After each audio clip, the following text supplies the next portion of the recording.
Definitely let Rabbi Weiner in. Until he gives me a donut. We always let Rabbi Weiner in. Let's see, has everybody so far been able to enter? I think people will continue to join us. Hello, everybody, and welcome. Here, a few more people joining us here.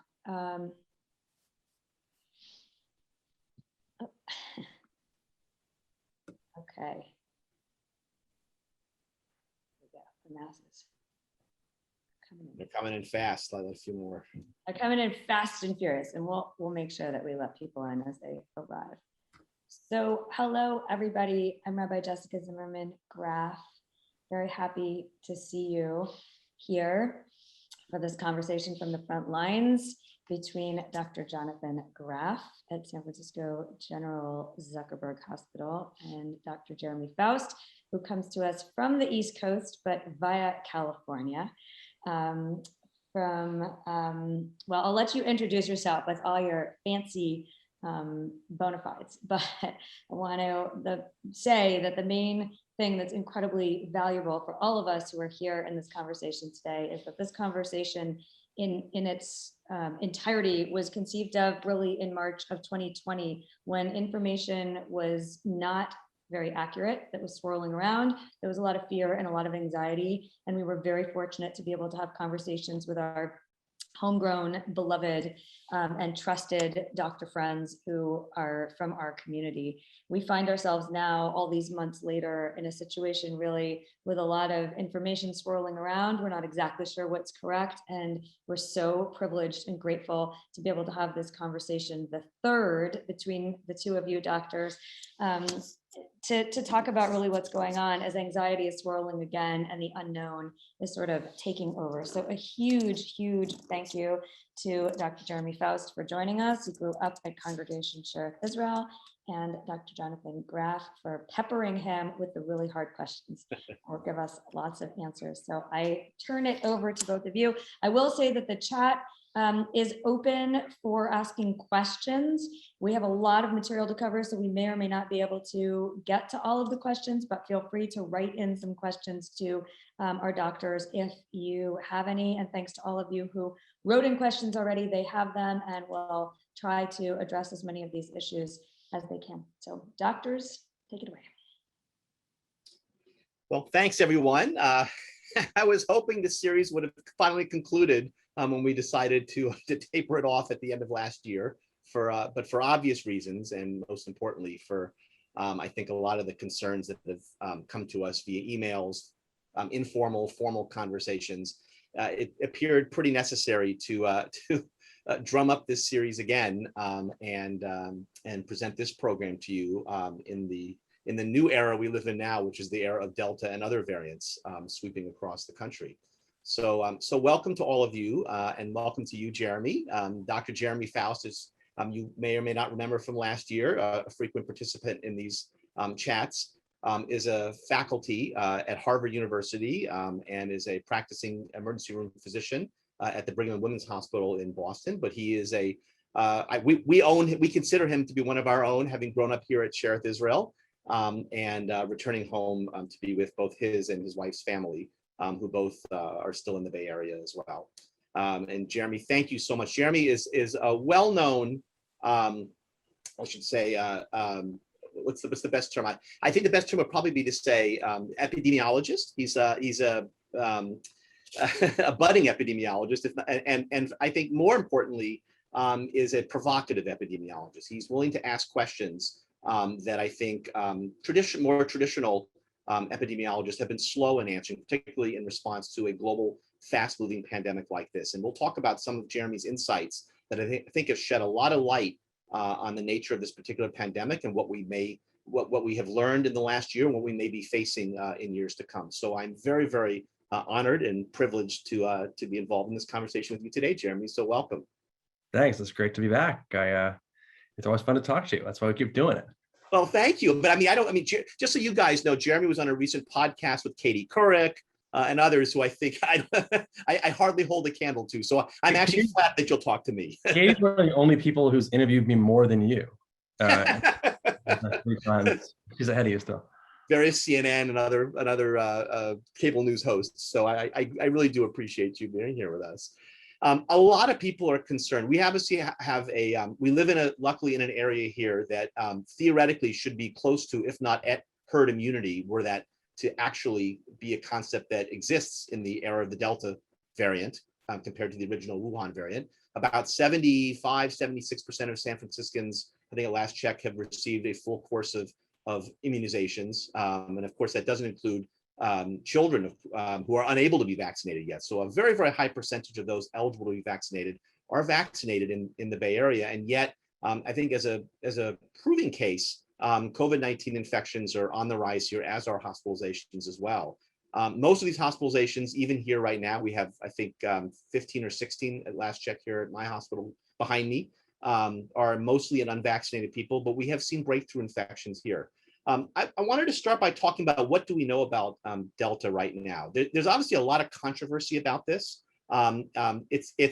It's closely related to the original Wuhan variant, but in many ways it has some different characteristics about it, clinically, biologically, the way it transmits and the way that it spreads. And I think this has created some controversy about people who, are overly concerned about this. And there've been a lot in the media that have been, I think, and in public health, who've been very vocal about this. And there have been those who felt that, including several of my friends, very, very well-respected friends and commentators amongst my Facebook friends and stuff, who feel like this is overly alarmist and we shouldn't worry about this. And I know you've written about this recently.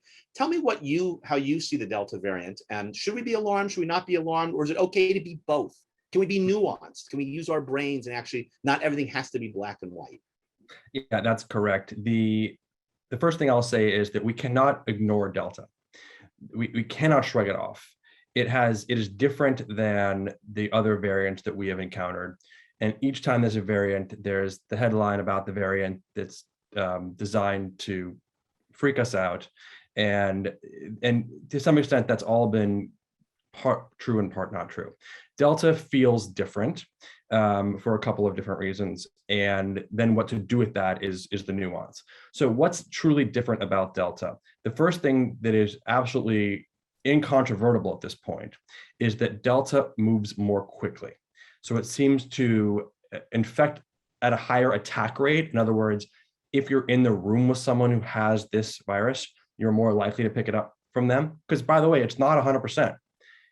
Hospital studies show that if your roommate had COVID and you didn't, and you were wearing a mask, pre-Delta, the attack rate was like 40–50%. It's not everybody. Delta takes that number and makes it higher, more attack for the unvaccinated.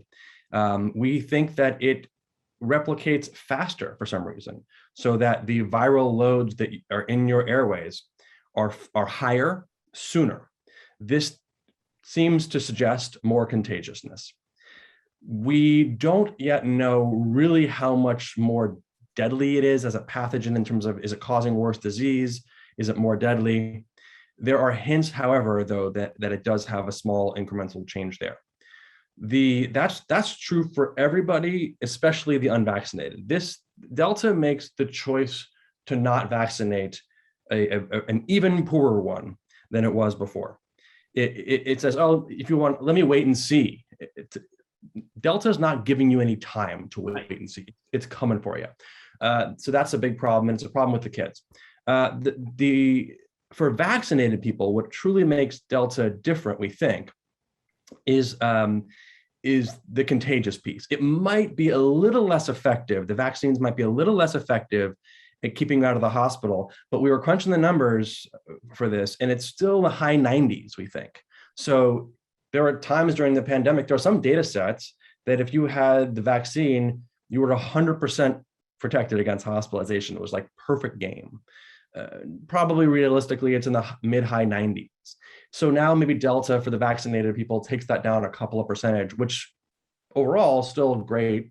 We still have an amazing vaccine, but on a population level, it adds up real fast. So I think that's where we're still trying to figure it out. And the other big sort of headline is that we are really seeing not just breakthrough infection, meaning I'm vaccinated, I get infected, but breakthrough transmission from there.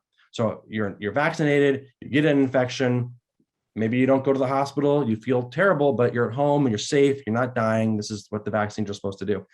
But unlike the previous variants, actually there's contagion from this vaccine breakthrough. And that is the part that I think is freaking everybody out.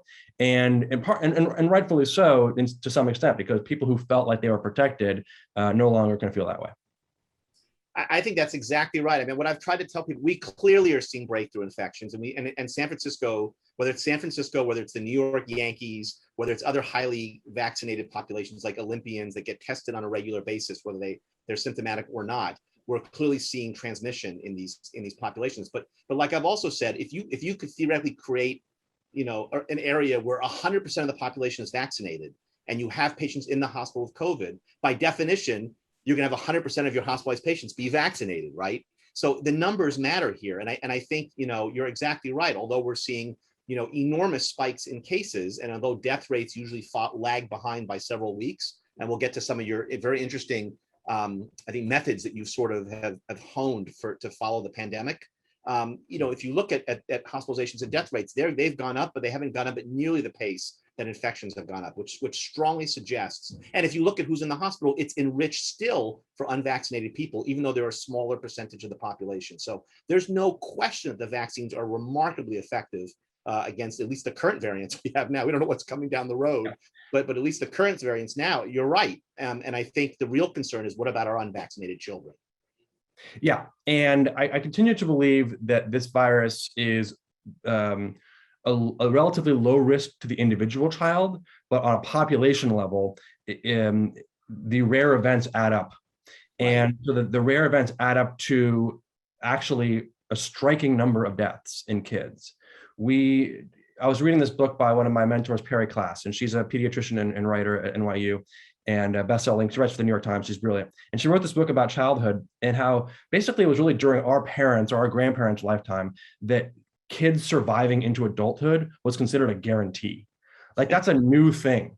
And that was completely different in the 20th century, and really in the middle of the 20th century, basically. And so my parents' generation was like the first, was supposed to live.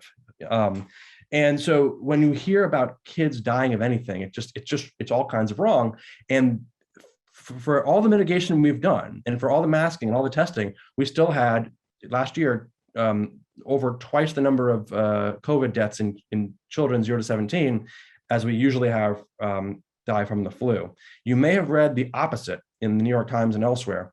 Those people who are writing are unfortunately not up to speed.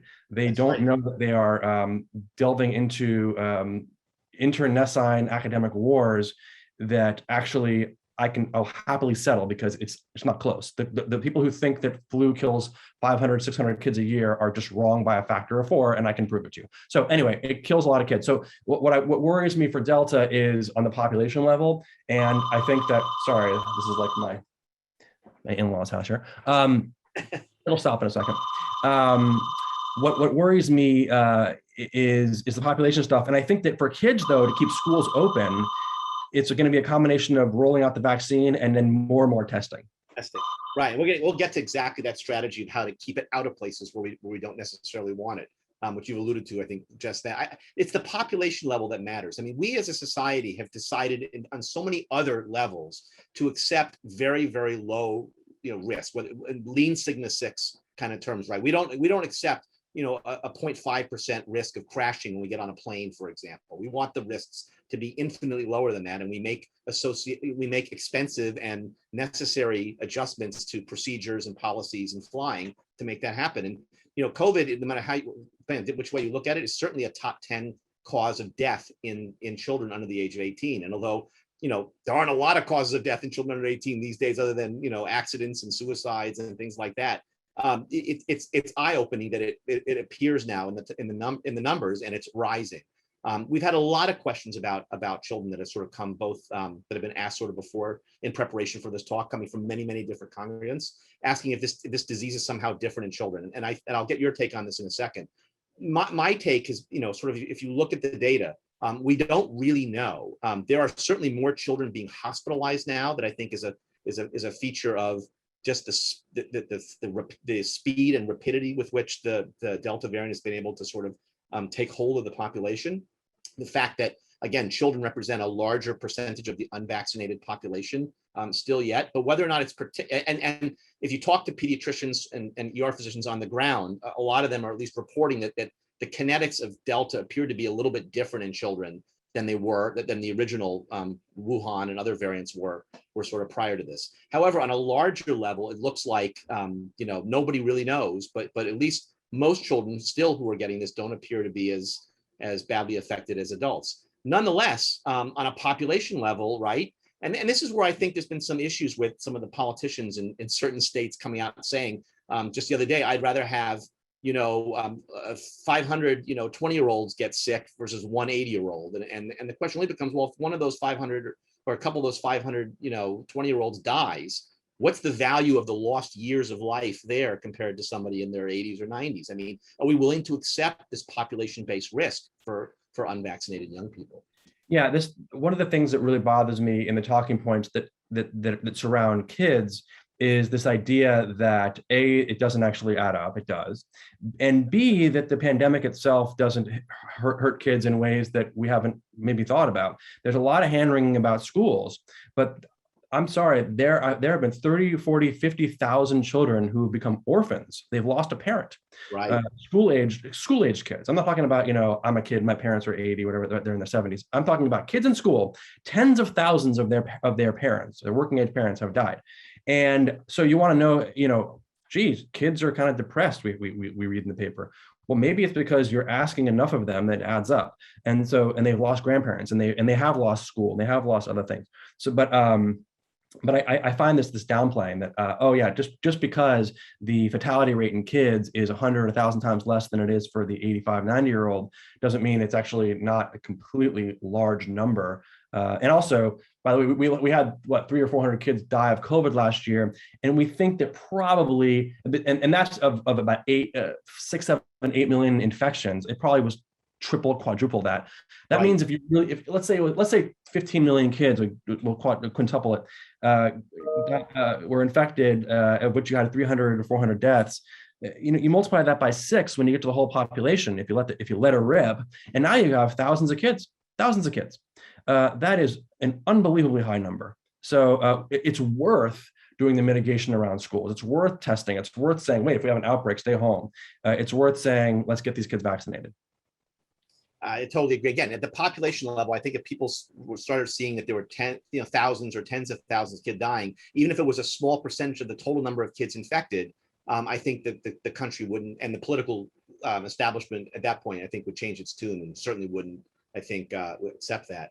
So practically speaking, so I think what's freaked a lot of people out in this vaccinated population, probably, that we're speaking to, is just this break in this belief that this vaccine was going to provide an impenetrable shield against infection. And I think to sort of swing back the other way and talk a little bit about not being too alarmist.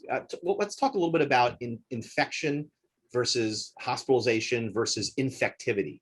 It's okay maybe to be alarmist about being infectious to other people, but the infection itself is fundamentally different right now in vaccinated people, right? Yeah. That's right. The simplest way to put this is to not worry so much about case counts. A year ago, case counts would go up, and then 2 weeks later, predictably, the hospitalization rates would go up. About 10% of the documented cases would be hospitalized, and of that, a subset would die. And it was just there was like a very clear relationship, and the correlation was just rock solid. It never ceased to not disappoint us. So it was always happening. And the vaccine uncoupled that link so that you could have cases skyrocket, but no one's in the hospital and no one's dying. So this is actually ironic, Trump was saying this, the more you test, the more cases you get. Yeah, but unfortunately at that time, it was unveiling people who were destined to do worse. Future, right? Right. So now, though, you have a very different situation where the cases go up, and actually, basically, in some places, hospitalizations are barely noticeably up at all. And the places where it is up are places where it's unvaccinated people who are getting infected. So the vaccine remains incredibly effective at keeping you from needing oxygen, from needing a ventilator, and from all these very, very sick things. But the breakthrough infection rate has gone up. I think that the pre-Delta, the vaccines were probably stopping over 90% of the detectable infections that were occurring. People didn't even notice it, and they didn't even get tested.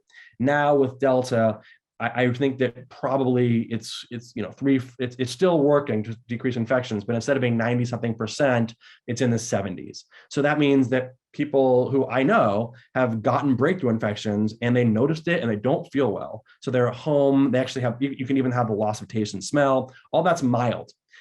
Honestly, if we had a pandemic of people who couldn't taste and smell, it would be really, I would hate that because I love to eat things and enjoy life, but it wouldn't be causing the real death and destruction that we're dealing with.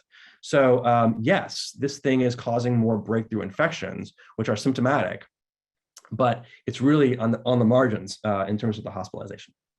Yeah, I think that's exactly right. There is a question about and we had some questions about this, including one in the chat right now, about the waning of vaccine-related immunity. I think the data are still out on this. I think Pfizer has some closely held data about its vaccine. I think the Israeli public health system has, closely held data that it's shared with Pfizer and some people in the world about waning infections. And I think people are responding to that differently. The question in the chat is whether or not the person has a family member in an endemic area of low vaccination and high COVID rates, where doctors have been telling people they don't need the vaccine because if they've had COVID before, they're probably still protected. And they want to know about the difference between natural immunity and vaccine-related immunity. So this is Mary Kemp asking this. And so I'll begin with an immunologic answer. We don't know. There is some data that suggests that vaccine-related immunity is stronger in some ways. Antibody titers are higher. They're more focused on the parts of the virus that matter to prevent infection and to treat people to help heal the infection once people are actually infected. There are also data that just are out of Rockefeller just this week that suggests that over time, our antibody responses when we're infected mature. They broaden and they tend to hone in on dominant areas of the particular infectious agent that are most conducive to preventing reinfection and things like that. And that appears to be happening to some degree in people who are naturally infected with COVID. It does not appear to be happening in people 6 months out from the COVID vaccines. That's early data, not peer reviewed. That's from the Rockefeller. So the basic answer is we don't know. I think some countries are acting a little preemptively to deal with what they think appears to be waning immunity. But I want to get sort of your opinions on this, because this is going to bring up, we've had a million questions about boosters. And the WHO has come out and said, don't boost. We have, 3/4 of the world is without a vaccine, and we should be sending vaccines to those parts of the world to both ethically and prevent emergence of variants and things like that. There are others who think that, well, a lot of these vaccines can't be shipped to those parts of the world practically. And we have evidence that some of our vaccine immunity really does wane, particularly with single dose vaccines and such. Where do you sort of stand on boosting at the moment, or what kind of data do you think you would like to see before being able to understand when we should be boosting and what's the timing of that? Yeah, so waning immunity that's evident in terms of actual antibody titers, the amount of antibodies you have, that's only interesting to me if it correlates to something clinical. Right. So, the simple example is you could be in a 4-foot swimming pool and then the water level can go to 5 feet. And for me, I'm not drowning.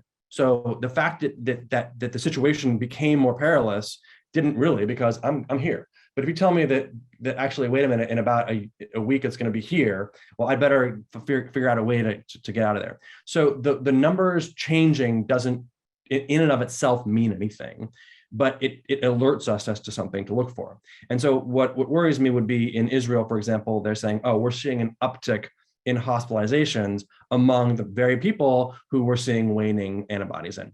And then the question is, well, what percentage of people is that happening in? Is that happening into all your population? Is that happening to a small subset?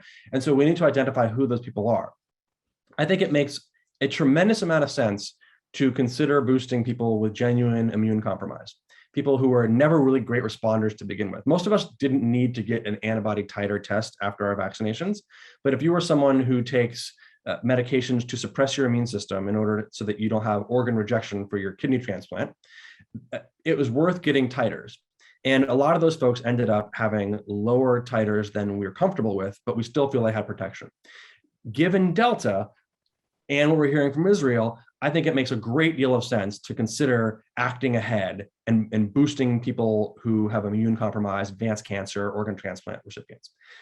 Whether that extends to all people over a certain number of age years is data that I'm still waiting to see. I want someone to say, okay, look, the titers have come down X amount. We checked 1,000 people and their titers came down this much. And by the way, in that group, the hospitalization started to go up compared to a group that didn't have the same decrease in antibodies, and those folks didn't have to get the hospitalizations.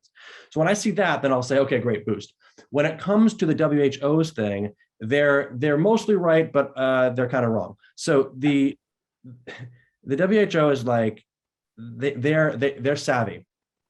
They get that people are not going to read 4 or 5 talking points. They're going to read one talking point, and their talking point is vaccinate the world. Vaccinate the world. And what that means is get the vaccine to sub-Saharan Africa 80-year-old before 25-year-old at Stanford, right? So that's what they mean when they say that. But if you really dig in and talk to Maria Van Kerkhove and you talk to Tedros Ghebreyesus, they're smart. They get it. Like this is what you said. Like if there's vaccine available, please take it. But the question then flips around. Well, wait a second. Should we vaccinate in America a 3rd dose for people who are immune compromised or people with genuine signs that they're at high risk of a breakthrough infection that could be hospitalized before a 30-year-old in Namibia? All of a sudden, if we're really trying to save lives, then actually it flips. It's like, give it to whoever, give it to the at-risk people wherever they may be. So it's getting complicated. So I think that yes, it's we need to be sending the vaccine overseas because of all number of reasons, including the variants. The fewer vaccinated people there are, the more opportunities there are for mutations. But it's the old thing, like you have to eat your veggies, and you can't be like, oh, I'm not going to eat my veggies because there's a kid who's starving in Bangladesh. Like, no, the food's in front of you. Like, you've got to eat it. We can't get it to the person who needs it more than you do, so to speak. So I think that if and when we learn that boosting is important, I think the ethics of that will not be terribly difficult to sort out. I agree, and I just want to sort of highlight what you said. I think what always gets me is I like to see politics siloed from science. I think the science about whether a boost matters and whether it reduces hospitalizations and deaths, which should be the major thing that people really care about, is very, very important. And as of yet, like as you've noted, in heavily vaccinated populations, there are small but really dramatically uncoupled incidences of hospitalizations and deaths from the number of infections that are actually there. So the vaccines are continuing to work even until now, even with waning immunity. And again, we don't even know if the antibody tests we use clinically tell us exactly who is at risk of more infection than not. We don't know the exact correlation depending on who manufactures what tests and all this. So it is a very complicated question. But no matter what it is, the science really needs to be siloed from the politics. And I think if it turns out that a booster is needed, and I suspect my hunch is that the data are going to show that to some degree, that you at least reduce infections and potential infectivity and spread with subsequent booster doses, particularly given the kinetics of the Delta variant. It may enable people to have higher antibody titers to prevent the initial viral entry into the nasal and upper airway mucosa. Then maybe that's where we're going to go. But that's a scientific determination. And then the politics can then decide afterwards, is it worth it to spend resources on that, to not vaccinate the rest of the world, whatever. That's a discussion that's legitimate to have on a different level. So I really like the way that you sort of have not only addressed that, but also are looking at novel ways. We also can't wait 15 years to get definitive scientific data to decide what to do. The coronavirus is too fast and moving too rapidly for us to basically wait for definitive, ironclad, peer-reviewed necessarily 20 times in science. So you've gotten into some novel ways to sort of look at the pandemic and how it's affecting the population. One of the ways I think you began to make a name for yourself last year is you noticed using a tried and true old method of looking at excess mortality. People were trying to determine how bad was the coronavirus, just like a bad influenza season or not, and people were having trouble trusting numbers from different states that were is this death related to COVID? Did they die with COVID, from COVID, not COVID? And you said, yeah, let's throw all that out. Why don't we use a simple statistic called excess mortality? Can you explain that? And can you also explain how that may be a potentially useful tool to look at things like the Delta variant going forward in our increasingly vaccinated population to determine, like, do we really need boosters or do we not need boosters? How are we doing overall with the pandemic? Yes. So excess mortality is simply a math problem. It's the number of observed recorded deaths subtracted from the number of deaths you expected in a period of time. So if you expected 100,000 deaths in a month, and you actually observed 120,000 deaths in a month from all causes, doesn't matter what cause, then you had a 20,000 excess deaths. And what's remarkable is that we have data going back over 100 years now in every jurisdiction in the country. And in fact, if you go back to the 1910s, you can see the states joining each year. The reports say, oh, by the way, we got Texas this year. Oh, hey, we got the Carolinas. And over time, and we get everybody.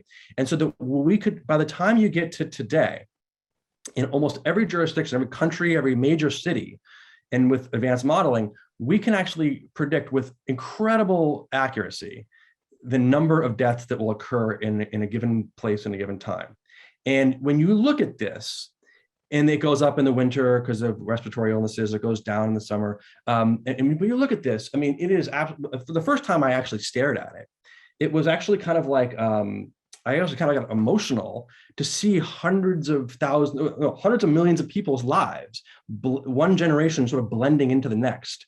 And that the death is just a natural part of life, and that, but for a few weird moments in time, September 11th, young men were worse off than they were the day before and the day after. And in HIV in the 90s, you truly can see a bump in certain populations, but really it happens without deviation and without fail. And so when COVID-19 hit and we didn't know what to do, I was sort of waiting to see, will it change? Will it be truly different? And it blew my mind when I saw the numbers, because you didn't need a statistician. You didn't need someone to crunch the numbers. You just needed to look at the graphs, and it's just unbelievable. And so what's happened is we've had 600 and some odds excess, 600 and something thousand, 600,000 or more excess deaths. And most of those are attributable to coronavirus. And what's truly remarkable in human history is we've never been able to track it in real time. But now with our, the internet and with public health reporting systems, I can get in Massachusetts, I can tell you with 99% certainty whether there was excess death last week in Massachusetts. And so I can tell you what was going on based on that a month ago or 2 weeks ago with coronavirus. So that's what we've been tracking. And that's where we see that. And right now with Delta, that is such the key question. It's like, where is excess mortality happening? And so where do you see it right now? I remember you were showing me some graphs earlier that were pretty provocative, depending upon where in the country you were looking amongst, vaccinated people and not vaccinated people. And what I mean, again, this is an unbelievable, almost molecular fingerprint kind of way to look in real time of what's going on during the pandemic. So what I'll share with you is looking at Massachusetts, because that's where I have the most granular data. And I will tell you, it sort of blends into the Delta era, the data we have, but it's not yet like, I can't really say like this is Delta, but in Massachusetts, we're able to track, I say we, I mean me and like my team, we're able to track which counties have the highest vaccination rates and which ones have the lowest ones, and whether or not excess mortality persists in places with good vaccination rates.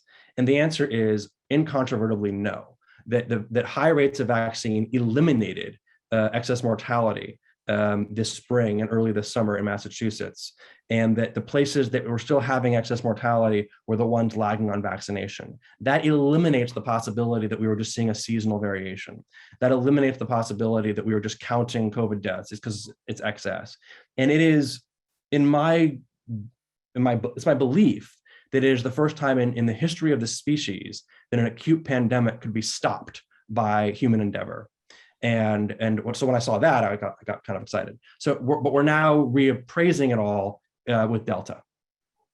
And you're working, just to give people a perspective of this, you're working with not only some very, very well-respected epidemiologists at Yale University, but also with the CDC itself and the head of the CDC, Rochelle Walensky. They're very interested in this method. And I think it has really proven itself to be remarkably accurate and timely in a kinetic kind of way at gauging where the pandemic is and where it's heading in the current and very, very near future, I think, as well. So this is going to be very, very interesting, I think, to follow as you do this. Are there other states potentially that you could look at as well that have the data that you get from Massachusetts? I'm sure the CDC probably can crack that a little bit.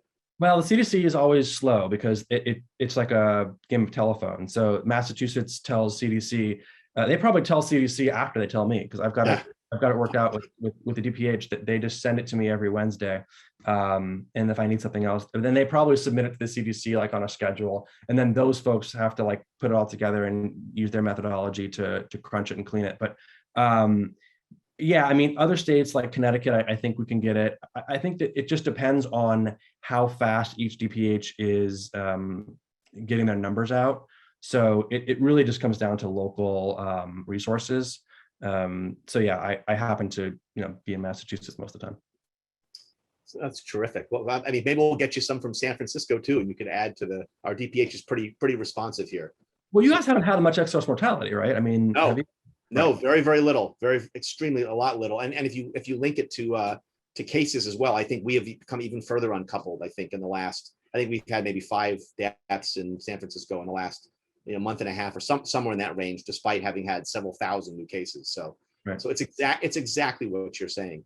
There are people, who are putting comments in, obviously, again, it's disconcerting to hear that people can get infected when they're vaccinated. I think we've had questions asking about long haul symptoms. All of these things have been reported in people who have been vaccinated. But I can I assure you that in terms of the bottom line, I think that of course gets people fearing being infected in the first place. But the data on a lot of that stuff is I think we're still working out. But I think that the take home message is exactly what you're saying, that there's a major uncoupling, even in people who were vaccinated 6 to 8 months ago, between serious complications of COVID and unvaccinated. Let me put it to you this way: if everybody was vaccinated and there were still breakthrough infections, and even a small number of those went to the hospital, and it happened in a pretty quick period of time, the vaccine is so good that we could never overwhelm the hospital system. We wouldn't have to flatten the curve. Vaccination builds that in. So the places where you're having overblown ICUs and places that are like actually at the extreme, that's because they have too many unvaccinated people. So yeah, it's on a population level, the vaccines divided all this by 20 or 30, the worst case scenario. And then Delta kind of says, well, not so fast. It's, we had a beach ball worth of death. The vaccine turned it into a marble, and now maybe it's a golf ball. And so, it got bigger, and I don't like that because these are lives that are worth saving. But think of how big it could have been if people weren't vaccinated. Can you imagine if Delta had been the first variant of worry last year in an unvaccinated population? I can't imagine what you would have seen in terms of how fast this would have spread and how overwhelming it would have been. I think you'd have about just ballparking it. I mean, you'd have over 1 million deaths in this country, no question. And we would have a different mitigation, because one of the reasons that we keep having rises and falls is not the virus, it's us, it's our behavior, it's a feedback loop. And so the reason that Delta has actually flamed out a little bit in places like India sooner than we might have thought is that people read the news. It's actually a public health service. Believe it. Oh Jesus, it's happening, and I know 10 people who got it. I'd better actually hide. Whereas actually, the original strain, Fauci said this so many times, I came to the same thing. It's like, God, this virus, it's unbelievable, because it's like it's just fast enough, it's just slow enough, it doesn't kill everybody, some people can spread it. And so it's like, it's the perfect recipe for a pandemic. Delta, maybe, we might have actually, shut down sooner and better. That's right. And maybe this would have been over sooner. That's possibly true. People are asking lots of questions about what it's safe and not safe to do in the current environment. We've got a question asking, can they go to a wedding with 200 people? Can people go to services this year for high holy days? Can people travel to Italy? Can I ride a muni bus? I've gotten all these different questions in the chat and earlier as well. I'll answer a little bit of that and then throw the question sort of over to you. One of the analogies I like, and does masking help, for example? One of the analogies I like to use is like, it's kind of like sunscreen. It's like, the COVID vaccines are like an excellent sunscreen. If you go out in the sun without any sun protection on, and you sit out, in Arizona for 10 or 15 minutes, you will bake and get probably the worst sunburn of your life. If you go out with 50 or 100 sunscreen on for 15 minutes, you're going to be just fine, right? But if you go out in the sun for 12 hours and don't reapply your sunscreen, or you get repeated exposures to the sun without putting on sunscreen again, eventually enough exposures to a ubiquitous and constant source of problem will eventually sneak through, so to speak, sneak past the goalie, and you'll get a burn, and maybe a milder burn, but you'll get a burn.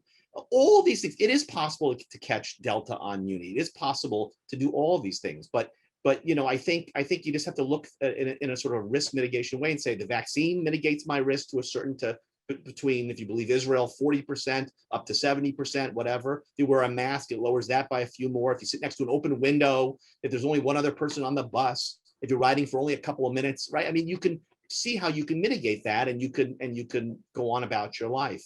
How do you see that, Jeremy? And how do you obviously this is what's making people be the most fearful, is like, how do they recalibrate their lives, or should they recalibrate their lives right now in the wake of where Delta stands? They should, just a bit, yeah. I mean, 2 months ago, the answer to every question was, "You're vaccinated? Great, go out, do it, have a good time."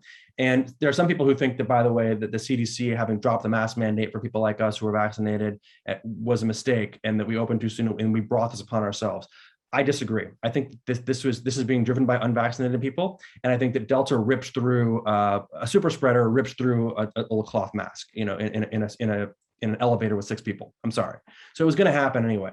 But 2 months ago, basically, I mean, I wrote an article in the New York Times that said, go buy a ticket to something, like go back to music. That's what I'm doing. And it's funny, I had a paragraph or a line that we cut that was like, oh, and by the way, do it now, because this could be the window. It could be, the fall could be worse. So it's like, I was advising my own family. I was like, oh, should we go to that thing? And I was like, yeah, go, because September is not really sure. I was like, May looks good, June's good, but don't ask me about October. So I think that's changed. So before I was sort of like, yep, we're good. Now Delta, I think that it's reasonable to be worried. And so now I'm doing what I would call, I'm picking my spots. What matters to me? Is it worth getting on a plane to go on a weekend trip with some buddies to Vegas? No. Is it worth it for me to make a run for it for a 2-week trip with, extended family who I haven't seen in years, who I'm not going to see again for 2 years?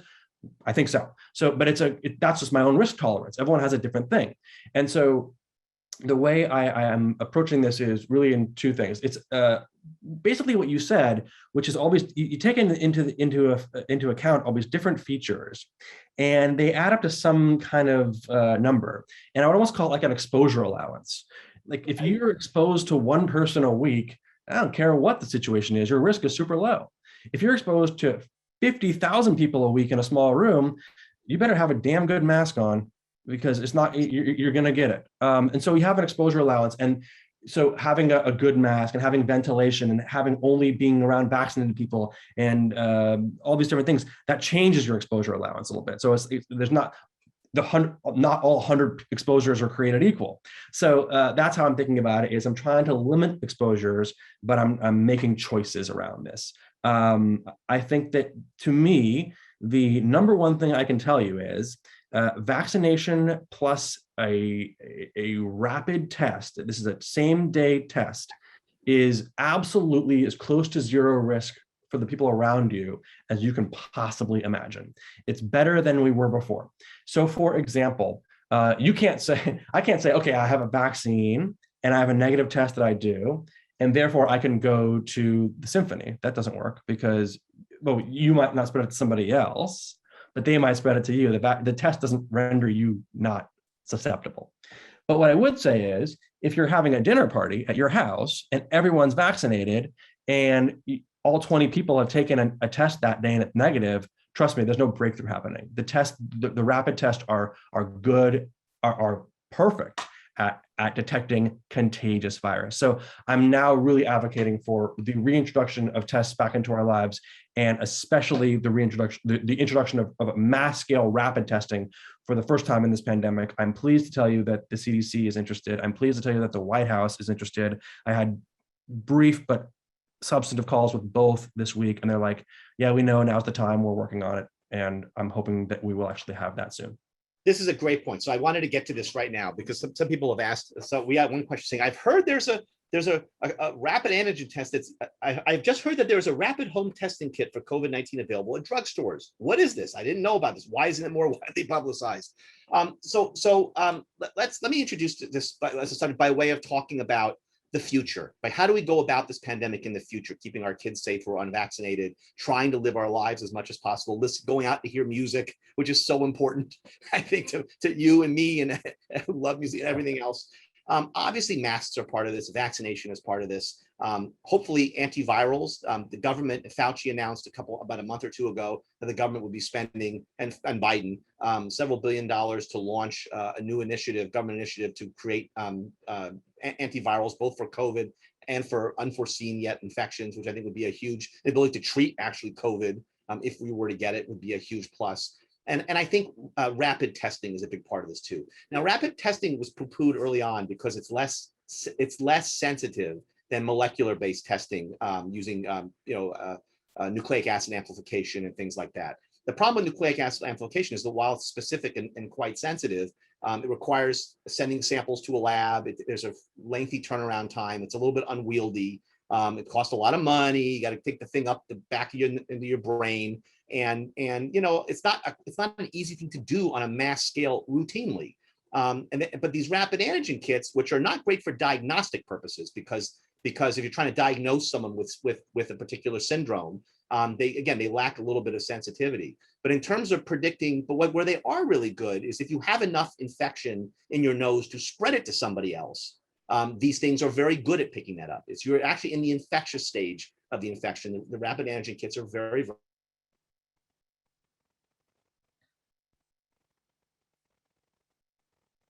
purchase for $25 that you can get at Walgreens, one made by Abbott. Abbott. You can take it home. You can do it yourself, and it's like a pregnancy test kit, and you can see if you're positive or not. And a lot of schools have started employing this, both in their teacher population and in their student population, with a regular testing regimen 2-3 times a week, as a way of surveilling the population and removing people who have potentially enough virus in their system to be infectious. Again, not to diagnose them necessarily, but to pick out who's particularly infectious. And I'm really heartened to hear that the CDC has your ear on this, because for some, $25 is a lot. And if you want to go out, if you want to have a family gathering and get everybody tested, or you want to start, traveling somewhere and getting people tested on a regular basis, and you start plopping over $25 a test, it adds up pretty quickly. It'd be nice to see the CDC get this out in a larger scale, but there are obviously issues with that, both getting it paid for and widely distributed. Talk a little bit about the nuances of this, and what do you think it's going to take to make this more widely available to people? Because a lot of people have asked questions about this too. Yeah, so rapid tests, they test for, as you said, contagious virus, and it's almost perfect at that. So the fact that people didn't understand the purpose of this test was the reason why we didn't roll it out. I guarantee we could not do this in April and May of last year, but by October, November, we could have ramped it up. And many historians are going to look back at last year, and they're going to say they had rapid antigen tests in October, and they did not make 1 billion of them. And then they had 500,000 deaths over the next several months. What the hell were they thinking? And basically, a small misunderstanding combined with a little bit of corruption cost 500,000 American lives, Right. in my view. And the misunderstanding was that it would miss infections, and therefore people would be falsely reassured, and then they go out and they'd spread it. The rapid antigen tests do not miss contagious infections. You can stop the spread. You know what's going on.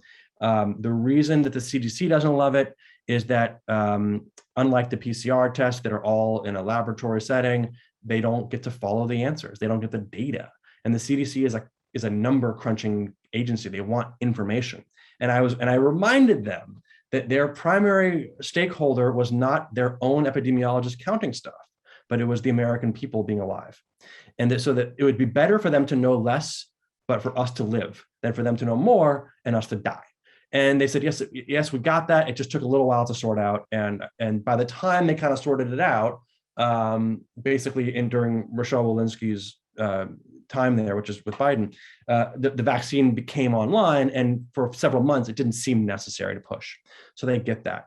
The rapid antigen tests can be used to stop outbreaks. And I believe that if we had a new pathogen or a new variant that didn't have a vaccine, we could use rapid tests to eliminate a future pandemic within weeks.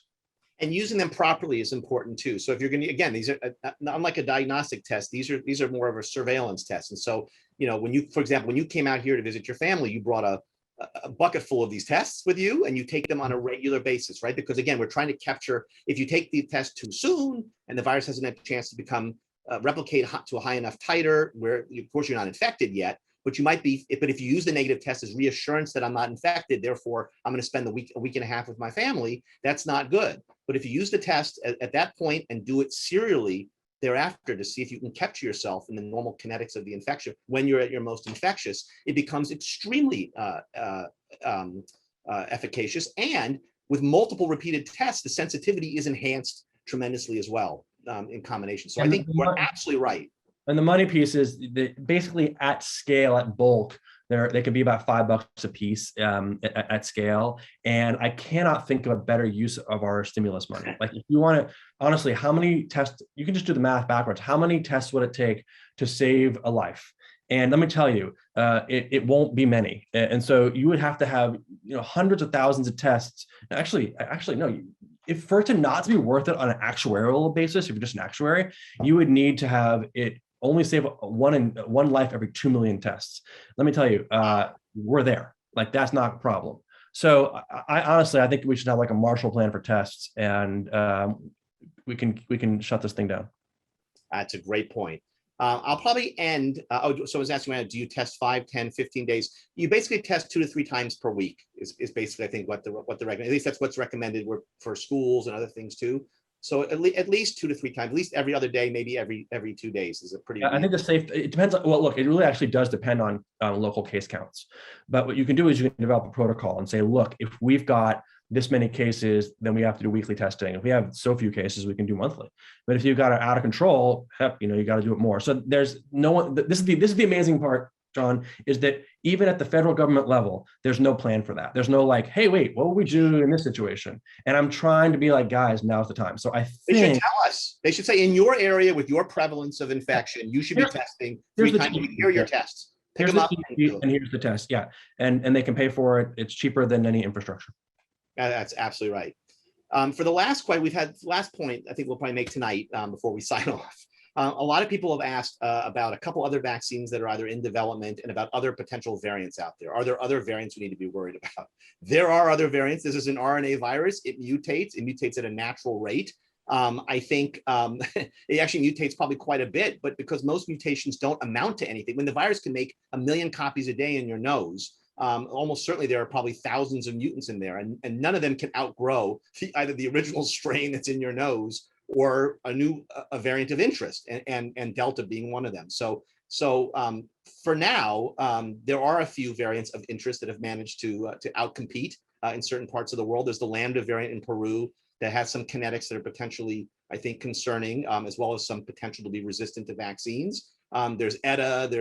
There are other variants, and there always will be variants out there. Whether or not they have the secret sauce, like you talked about, like the initial virus of choice that was stealthy enough, very, very infectious, but not injuring enough people that people got worried about it and shut everything down, but yet able to infect enough people that it could spread. You have to have a sort of magical, confluence of factors sort of involved to sort of be able to outcompete. And right now, in a partially vaccinated population, there were some things about Delta that made it uniquely transmissible. And so, yes, there are other variants out there, but we'll have to see what ends up, I think, happening. Regarding vaccines, somebody asked about what about the Novavax vaccine? What's taking them so long? I don't know if you know this, Jeremy. I do know that there were some regulatory issues initially. People have written here that they were afraid to get mRNA vaccines or any other kind of unproven technology, but that Novavax is a conventional protein vaccine and should therefore be safer.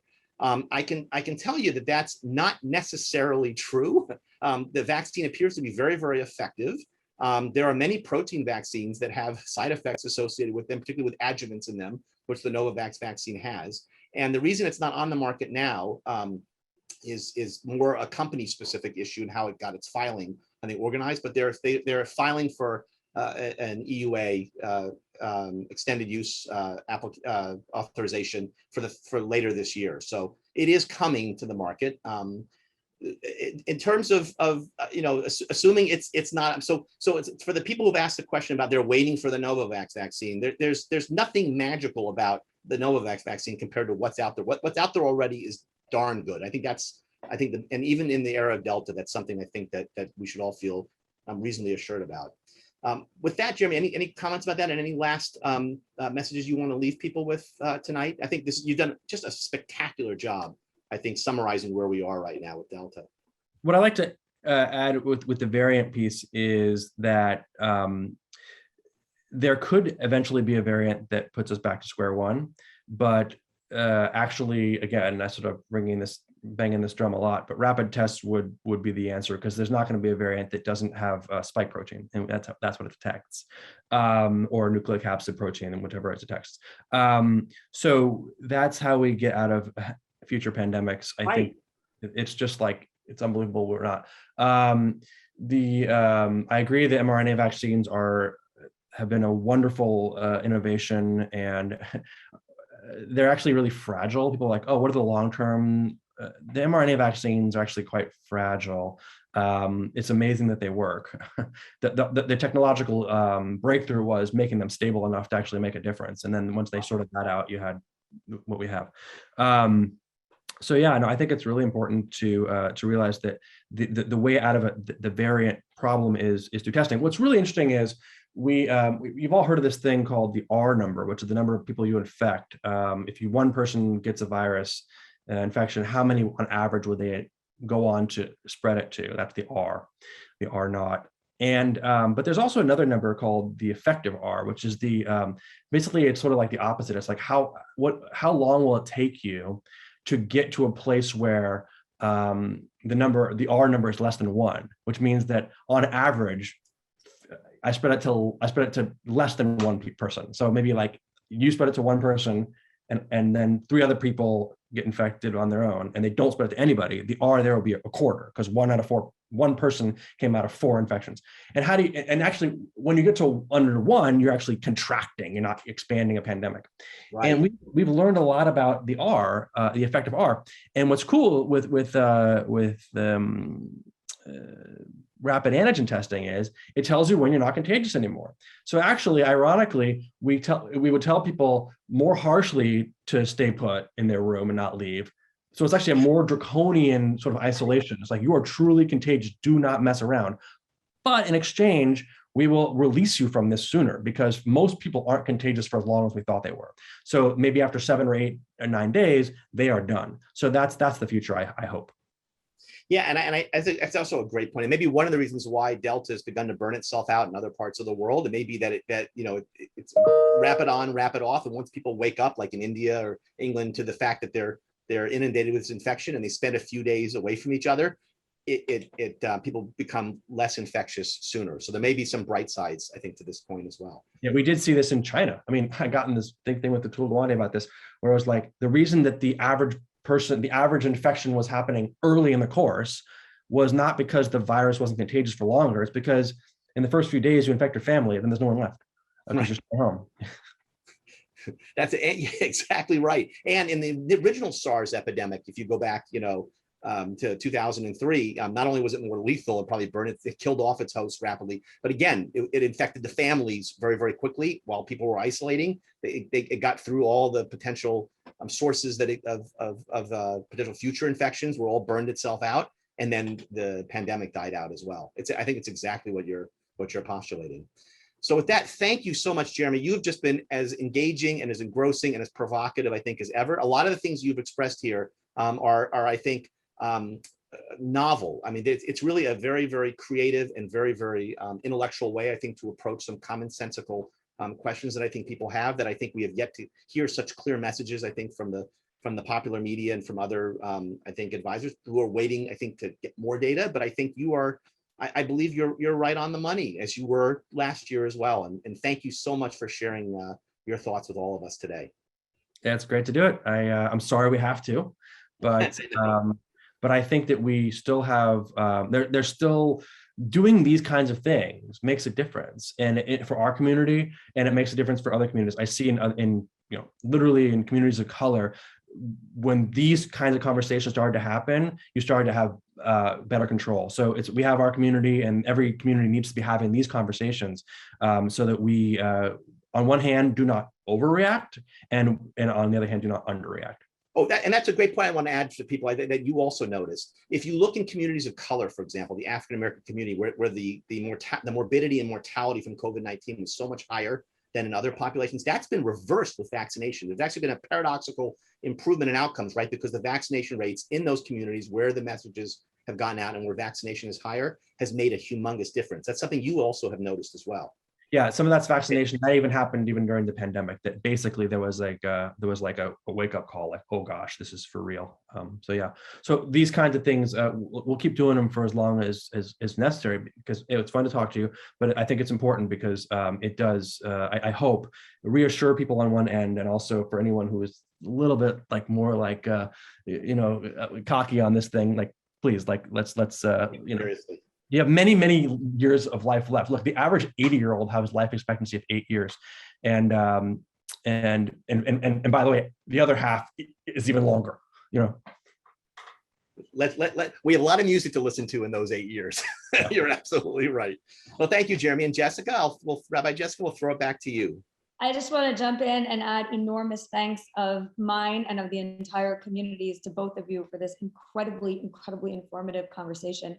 Also for the research and the work that you both do out there, literally on the front lines of this pandemic, and helping communities across the country try and understand this better, and also for being ours.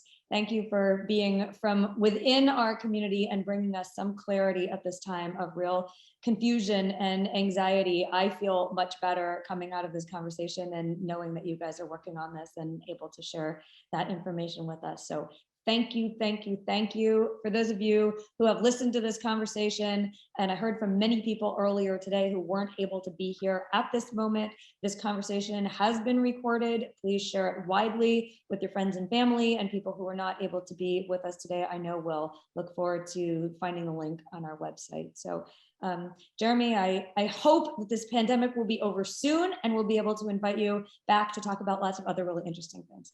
So until then, be well, and thanks to everybody. 2 weeks from tonight, there will be another From the Front Lines conversation, not medically related. Please check the information on the website and in Under the Dome to learn more about that. So thanks to everybody. Good night.